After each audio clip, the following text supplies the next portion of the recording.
we are going to do 2 families of graphs. We're going to start in our book on page 137. You guys did talk about this last year. So this should be kind of just maybe a little bit more than what you did last year. Okay.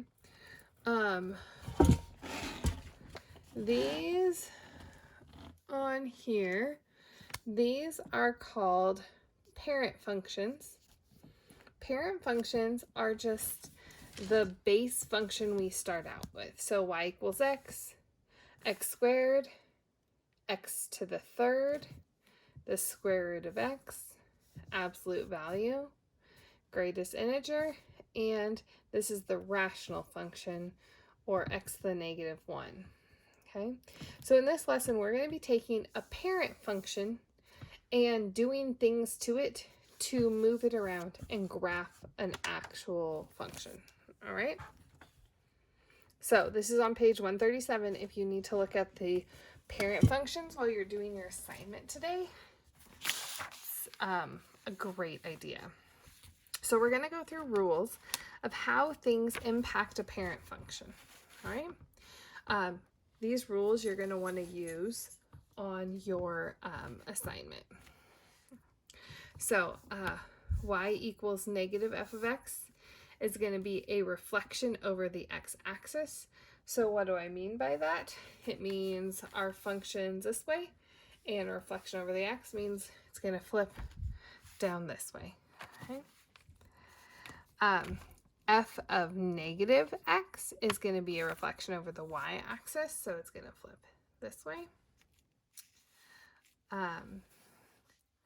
Y equals f of x plus c. This plus c is going to move our graph up. Minus c is going to move our graph down.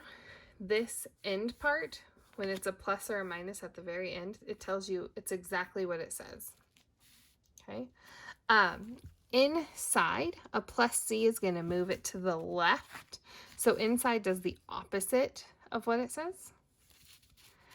A minus c moves it to the right. Okay. Times by c is going to expand our graph vertically, so it's going to go up at a faster pace. Sorry, if it's greater than 1. If it's a fraction, it's going to compress it, so shrink it down, make it go down at a slower pace. Okay, and then the last two, if you multiply the inside, the x by c, and it's greater than 1, it's going to actually compress it horizontally, so it's going to pull it out more, shrink it, and it's going to expand it horizontally. Right, so let's look at what all that means. So first thing says, tell us how the graph x squared is going to be changed by these things. Okay, well, if we multiply by something less than 1, that's this one. So it's going to expand the graph horizontally. Right, that's all it wanted was to tell us. Let's think about what the graph of this one would look like. Okay, so if we go over 1, 1, that's normally on our x squared graph, all right? But if we're going to put a 1 in for our x, our answer is actually going to be 0.2. So what this graph is going to look like is it is going to be okay, when we say expand horizontally, it's going to flatten out our graph. All right, so I just wanted to kind of show you what that looks like when it says expands horizontally. Okay, compressing horizontally is probably going to bring it in farther and go up faster. All right, let's talk about this one. Okay, so inside the parentheses with a negative, so that's right here. So we're going to move 5 to the right. And then we are going to go down right here, down 2.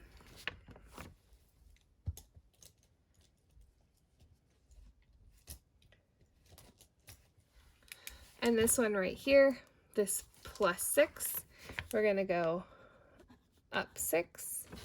And then this 3 is right by the x. So we're going to go right here. Sorry, it's multiplying right here because there's a 3 in both of them. So it's going to expand vertically by 3.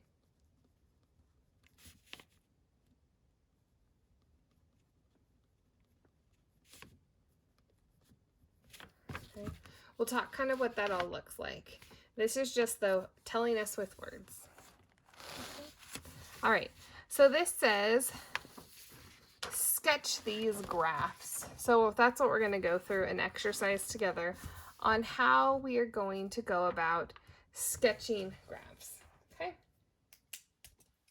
All right, let me grab some colors because I find that that's one of the best ways to do these. Okay. What we're going to do is we are going to break down our graph. So the most basic of our parent function that we see in here is f of x is equal to x cubed. Okay, so that's where I'm going to start. I'm going to graph x cubed. So if I plug in a 1, I'm going to get a 1. If I plug in a -1, I'm going to get a -1. If I plug in a 2, 2 cubed is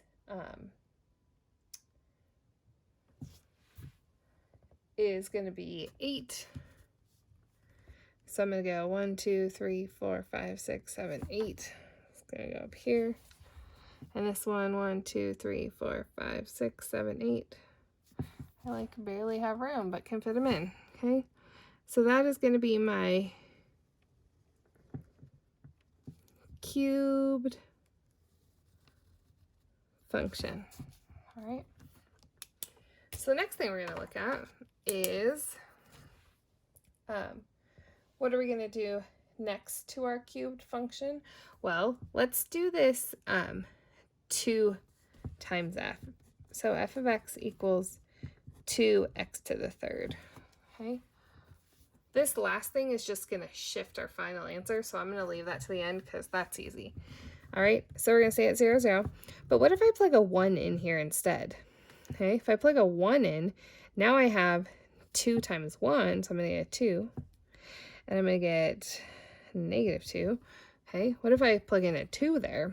Well, now I have 8 times that is 16, so my point's going to be way up there. So I got to make that one super tight. Okay, so that's this graph.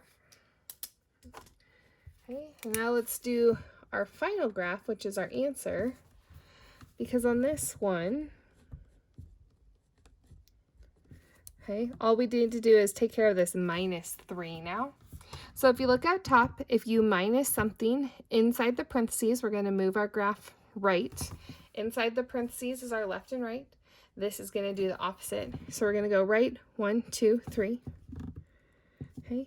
Now we want our graph to look exactly like the pink one. So it was over 2, and then hugging in tight, and hugging in tight. Okay. So then this green graph right here, that's our answer.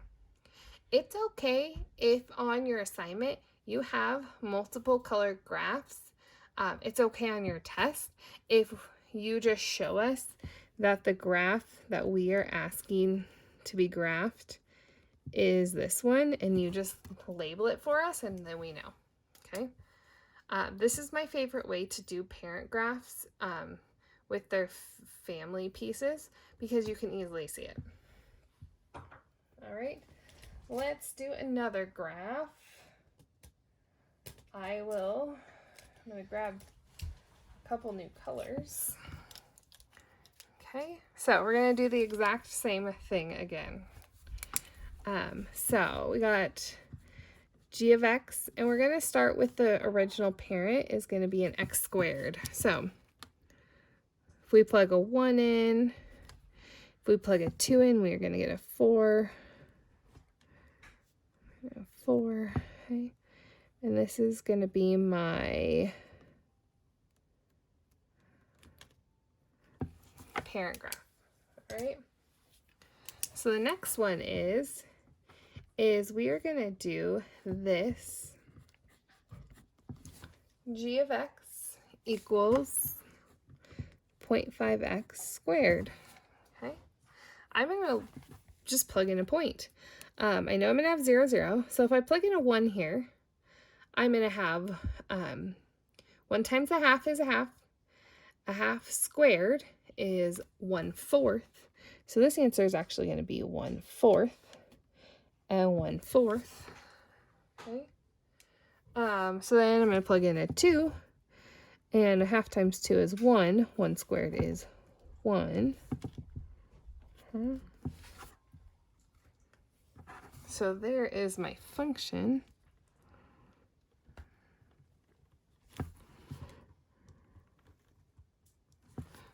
Okay, that's fine. That's fine as your answer. If you want to extend it, it's fine too. It might not totally be accurate, but it gives us an idea of where our function's going. Okay. Now our last one, we'll add that little negative in. Okay. So now for this one, we're going to take our purplish function, and we're now going to do a -1. And the end of -1 is going to be the up and down. Minus is going to take us down 1. And then we're going to do the exact same thing. So we're going to go here and here, here and here. This one's out wide, and that works for me.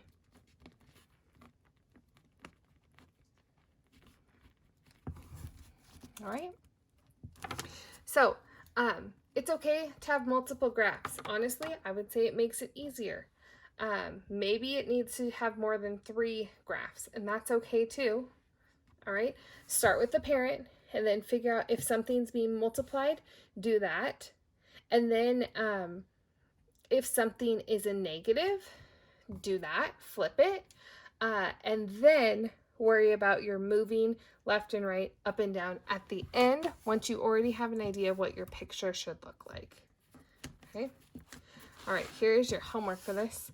Page 143, 13 to 27 odd, 28, 30, 32, 33, 44, and 53. Let me know if you have any questions and have fun.